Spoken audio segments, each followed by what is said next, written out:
എനിക്കൊന്ന് മീനാക്ഷിയുടെ ഒരു നല്ല ചായ നമുക്ക് തോന്നും ചിലപ്പോ പണ്ടത്തെ ആ ചെറുപ്രായത്തില് രണ്ടുപേരുടെ ഫോട്ടോ കണ്ടു കഴിഞ്ഞാൽ രണ്ടുപേരുടെ ചെറുപ്പം ഒരേപോലെയാ.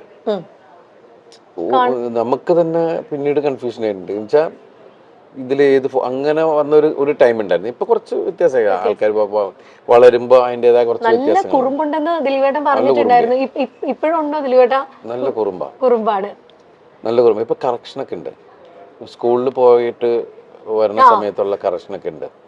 ഇപ്പൊ ഞങ്ങള് ഒരു യാത്ര പോയിട്ടുണ്ടായിരുന്നു ഹോങ്കോങ്ങില്. അപ്പൊ അവിടെ പോയിട്ട് നിൽക്കുകയാണ്. അപ്പം ഞാൻ എന്തോ ആവശ്യത്തിന് വേണ്ടിയിട്ട് ലഗേജൊക്കെ ആയിട്ട് റാപ്പ് ചെയ്യാൻ വേണ്ടിയിട്ട് ഞാൻ അവിടെ പോയി എയർപോർട്ടിൽ. അപ്പം ഞാനിത് ചെയ്തിട്ട് വരണം. അപ്പം അതുവരെ അപ്പം നമ്മുടെ പുറകിൽ ആള് നിൽക്കുന്നുണ്ട്. അപ്പം പ്രായമായ ഒരു അപ്പൂപ്പനും അമ്മൂമ്മയും പിന്നെ നിൽക്കുന്നുണ്ട്. അപ്പോൾ വേഗം കാവ്യ പറഞ്ഞു യു ഗോ എന്നുള്ളൊരു അയാള് അമ്മ that's not correct. It's a command. You can request them. You can go. You can go. എന്നൊക്കെ പറഞ്ഞിട്ട് ഇവള് തിരുത്തൽവാദി ആയിക്കൊണ്ടിരിക്കുകയാണ്. ഒരു സെന്തോ പറഞ്ഞപ്പോ അച്ഛാ that's not in, that's on. ഇപ്പോഴത്തെ പിള്ളേര് ഇന്ന് പഠിച്ചോട്ടോ. അവര് IB സിലബസിലാണ് പഠിക്കുന്നത്. അപ്പൊ ഇടയ്ക്ക് ഞാൻ പറഞ്ഞു ഇങ്ങനെ മോളിപ്പോ MBBS പരീക്ഷ കഴിഞ്ഞു, അവള് പാസ്സായി, അവൾ ഔസർജൻസി ചെയ്യാണ് എന്ന് ഞാൻ വേറെ ആരോടും എന്തോ സംസാരിച്ചപ്പോൾ അവര് വിശേഷം ചോദിച്ചപ്പോൾ ഞാനാ പറഞ്ഞു. ഇവളിങ്ങനെ നിന്നിട്ട് തട്ടണു. ഞാൻ UKG പാസ്സായി എന്ന് പറ. UKG പാസ്സായി എന്ന് പറയാൻ പഠിക്കുവേട്ടാ. ഇരുന്ന് കുത്തിയിരുന്ന് പഠിക്കുന്ന ഒരു പ്രകൃതമാണോ അതോ ഇങ്ങനെ? ആ സ്കൂളിലെ ആൾക്കാർ പറയുന്നത് നിങ്ങള് ഒന്നും പഠിപ്പിക്കരുത്. മാതാപിതാക്കളോട് പറഞ്ഞ ആദ്യത്തെ മീറ്റിംഗ് അതായിരുന്നു. നിങ്ങളുടെ കുട്ടികൾ ഇവിടെ വരട്ടെ, അവര് എന്താ പഠിച്ചെന്ന് ഒരു സമയം കഴിയുമ്പോൾ നിങ്ങൾക്ക് മനസ്സിലാവും എന്ന് പറയുന്നുള്ള. പക്ഷെ അവിടുത്തെ കുട്ടികളൊക്കെ നമ്മൾ ഇവരൊന്നും പഠിക്കണമെന്ന് കാണില്ല. പക്ഷെ അത് കഴിഞ്ഞ് പിന്നെ ഇടയ്ക്കിടയ്ക്കാണ് ഈ ഹോംവർക്ക്. പക്ഷെ ഹോംവർക്ക് എന്ന് പറഞ്ഞാൽ ഇവക്കുള്ള പണിയാണ്. അത് എല്ലാ മാതാപിതാക്കൾക്കും അത് കൂടുതൽ അമ്മമാരാണ്. ഇപ്പൊ കണ്ടില്ല, അത് വരച്ച് അതൊട്ടിച്ച് ഇത് വെച്ച്. ചേച്ചി ആയിരിക്കും അല്ലേ ഇരുന്ന് ചെയ്യുന്ന? കാരണം ഇല്ല, കാവ്യാണ് ഇവളുടെ ചേച്ചിയാന്ന്. എന്നാലും ഞാൻ ഒരു കാര്യം ചോദിക്കട്ടെ ദിലീപേണ്ണ, കാരണം കാവ്യ ചേച്ചീനെ അത്രയും സ്കൂൾ കാലം തൊട്ട് കണ്ട ഒരാളാണ് ദിലീപ്. പിന്നെ ഇതാ ഭാര്യയായി, ഇപ്പൊ അമ്മയായി ചേച്ചി, ഇപ്പൊ കാവ്യ ചേച്ചി. അപ്പൊ ഈ ഒരു ട്രാൻസിഷൻ എങ്ങനെ നോക്കി കാണുന്നു ദിലീപ്?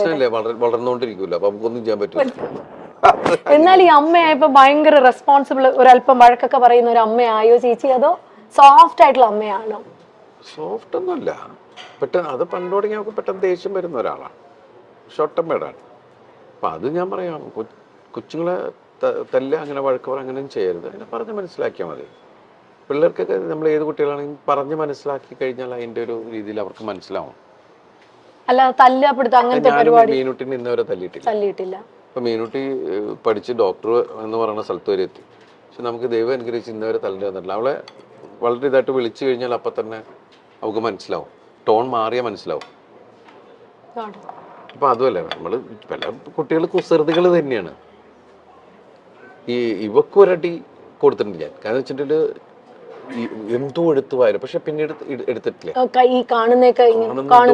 ആരെ പോയിട്ട് പുറകെ പോയിട്ട് പിടിക്കുക. അപ്പൊ ആദ്യം തുടരുന്ന് പറഞ്ഞു, പക്ഷെ നോക്കിയിട്ട് പിന്നെയും പോവുക. അപ്പോ അതോടെ അപ്പം പക്ഷെ എനിക്ക് തോന്നുന്നു ദിലീപേട്ടൻ ഭയങ്കര നേരം പോക്കായിരിക്കും ആളും കൂടെ ഉള്ള സമയത്തൊക്കെ.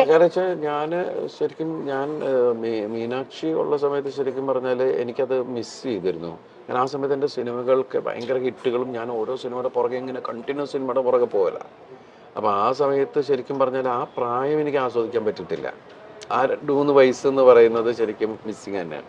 അതെനിക്ക് ഇവിടെ കിട്ടി. കാരണം ആ സമയത്ത് ശരിക്കും കോവിഡ് എല്ലാം ആയിരുന്നപ്പോൾ എനിക്ക് അതിൽ വേറൊരു സങ്കടം എന്ന് വെച്ചിട്ട് ഞാൻ 1.5 വർഷം പുറത്തേക്ക് പോകുന്നില്ല നമ്മളാരും. പിന്നെ ഞാൻ പോയത് നാദൃശ്വരം മോളുടെ ഐഷുവിൻ്റെ കല്യാണത്തിനാണ് പോയത്. പക്ഷെ ദൈവാനുഗ്രഹിച്ച് അപ്പൊന്നും എനിക്ക് വീട്ടിൽ ആർക്കും കോവിഡ് കിട്ടിയില്ല. അത്രയും ക്രൗഡിന്റെ ഇടയിലാണ് നമ്മൾ പോയിരുന്നത്. എത്ര ദിവസം ഉണ്ടായിരുന്നു ആ കല്യാണം. അപ്പൊ എല്ലാവരും ഭയങ്കര ആവേശത്തിൽ അതിന്റെ ഇതിൽ നിൽക്കണം. നമ്മുടെ വീട്ടിലൊരു കല്യാണം നടക്കുന്ന പോലെയാണല്ല. അത് കഴിഞ്ഞ് പിന്നെ വേറൊരു സ്ഥലത്ത് പോയപ്പോ എവിടെയോ ഒരു എന്തിനോ ഫംഗ്ഷന് പോയപ്പോഴാണ് എനിക്ക് കിട്ടിയോ എന്നൊരു സംശയം. ഞാനാണെങ്കിൽ അങ്ങനെ നോക്കി എല്ലാവരെ കുറിച്ച്, കാരണം ഞങ്ങൾ 10-13 പേര് ഒരു വീട്ടിലാണ്. അപ്പോൾ ഒരു സാധനം വന്നു കഴിഞ്ഞാൽ അതിനെ പിടിച്ച് മഞ്ഞളൊക്കെ മുക്കി മറ്റു എന്നൊക്കെ പറഞ്ഞ് ഒരുപാട് കാര്യങ്ങളൊക്കെ ചെയ്തിട്ടാണ് അടുക്കളയിലേക്കൊക്കെ പോണത്. അത് അങ്ങനെയൊക്കെ ഒരാളെ തൊട്ടപ്പം തന്നെ ഇത് അടിക്കുക. കൊച്ചൊക്കെ ശീലമായി ജനിച്ചപ്പം തുടങ്ങി ഈ സാധനമൊക്കെ കിട്ടിയിട്ട് അതൊക്കെ ഇങ്ങനെയൊക്കെ ഇത് കാണിക്കുന്നതാണ്. ഇങ്ങനെയായി. അതിനിടയ്ക്ക് ഞാൻ കൊണ്ടുവന്നു ഇത് വീട്ടിൽ കോവിഡ് ഞാൻ കൊണ്ടുവന്നു. അത് ഞാനാണ്. എന്നിട്ട് എല്ലാവരും ചിരി തുടങ്ങി. ഭയങ്കര സൂക്ഷ്മമായിട്ട് നോക്കിയിട്ട് ഞാൻ കൊണ്ടുവന്നു എന്ന് പറയും. എനിക്കാണെങ്കിൽ മറ്റത് പറഞ്ഞ കാര്യം ഐഡിയ എൻ്റെ പോയി എന്ന് പറഞ്ഞുകൊണ്ട് നമ്മള് അലൻസിയറായിട്ടല്ലേ പറഞ്ഞു എന്ന് പറഞ്ഞ പോലെ നമ്മളിങ്ങനെ ഒന്നും മിണ്ടാൻ പറ്റാണ്ട് എല്ലാവരും ചിരിക്കുമ്പോ എന്താടാ ഉള്ള സംഭവം. അങ്ങനെ ഞങ്ങൾ 3 പേര് മാത്രമേ. അപ്പൊ ഈ ചെറുതും പെട്ടു, ചെറുതിനും പിടിച്ചു. അപ്പൊ പാവം 21 ദിവസം ഞങ്ങളുടെ മുറിക്കകത്താ, ഒരു മുറിക്കകത്ത്. അപ്പൊ 21 ദിവസം ഇരുന്നിട്ടാണ് പോയത്. അന്നൊക്കെ 21 ദിവസം ക്വാറന്റൈൻ ആയിരുന്നു അല്ലേ ഏട്ടാ? ശരിക്കും നമ്മളെന്താ വെച്ചാൽ അമ്മയുണ്ട്, താഴെ അമ്മയുണ്ട്. അപ്പൊ അതുകൊണ്ട് അമ്മയ്ക്കൊരു കുഴപ്പം. അമ്മയ്ക്ക് പ്രായമുള്ളതല്ലേ, എന്തെങ്കിലും പറ്റിക്കഴിഞ്ഞാലൊന്നും ഇയാളുടെ ഇതിനകത്ത് നമ്മൾ അവിടെ തന്നെ ഇങ്ങനെ ഇരുന്ന് ഇതാക്കിയിരുന്നു. അപ്പൊ ആ സമയത്തൊക്കെ നമ്മൾ ഇവരിങ്ങനെ വാച്ച് ചെയ്തോണ്ടിരിക്കലും ഒക്കെ ഉണ്ടല്ലോ. അപ്പൊ ഏതാണ്ട് രണ്ട് ആ സമയത്താണ്. അതുകൊണ്ട് വെച്ചാൽ എല്ലാവരും വീട്ടിലുള്ളതുകൊണ്ട് പെട്ടെന്ന് മലയാളം സംസാരിക്കാൻ.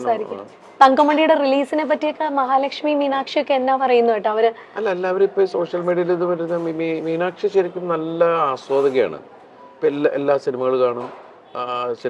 ലിമിറ്റഡ് ആയിട്ട് മീനാക്ഷി സംസാരിക്കാറുള്ളൂ. അധികം സോഷ്യൽ മീഡിയയിൽ അങ്ങനെ വളരെ സൈലന്റ് ആണ്. എല്ലാ സ്ഥലത്തും കൂടുതൽ ലിസണറാണ്. എന്റെ പോലെയുള്ള ആള് തന്നെയാണ്. അങ്ങനെ എനിക്ക് തോന്നുന്നത് സ്വഭാവം കാവ്യയുടെ ഇവക്കുള്ളത്. അവള് ചെന്ന എവിടെയും ഭയങ്കര വർത്താനവും ആ ഏരിയ മൊത്തം അവളുടെ ഏരിയയിലാക്കി കളയും.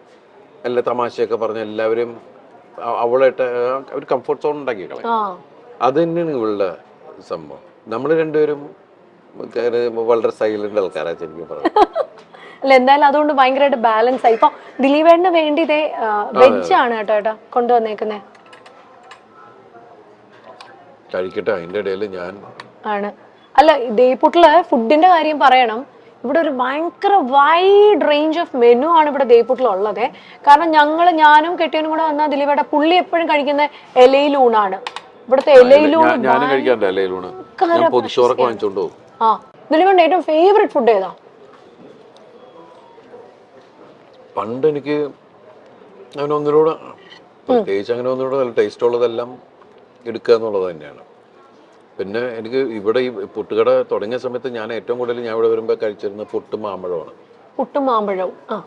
ഈ പുട്ടിന്റെ കൂടെ മാമ്പഴം പഴം പോലെ നല്ല പഴുത്ത മാമ്പഴമാണെങ്കിൽ നല്ല രസമാണ് കുഴച്ച് കഴിക്കാൻ. അതുപോലെ നല്ല ചൂട് പുട്ടിന്റെ കൂടെ പാലും പഞ്ചസാരയും ഒക്കെ നല്ല ടേസ്റ്റുള്ള കാര്യങ്ങളാണ്. പിന്നെ നമ്മൾ പുതിയ പുതിയ ഒരുപാട് വെറൈറ്റികൾ നമ്മൾ ചിക്കനും പ്രോൺസും അത് എന്തൊക്കെ ഡിഷ് ഉണ്ടെന്നുള്ള സാധനങ്ങളൊക്കെ വെച്ച് ഡിഫറെന്റ് കോംബോകൾ നമ്മൾ ശ്രമിച്ചു നോക്കുന്നു.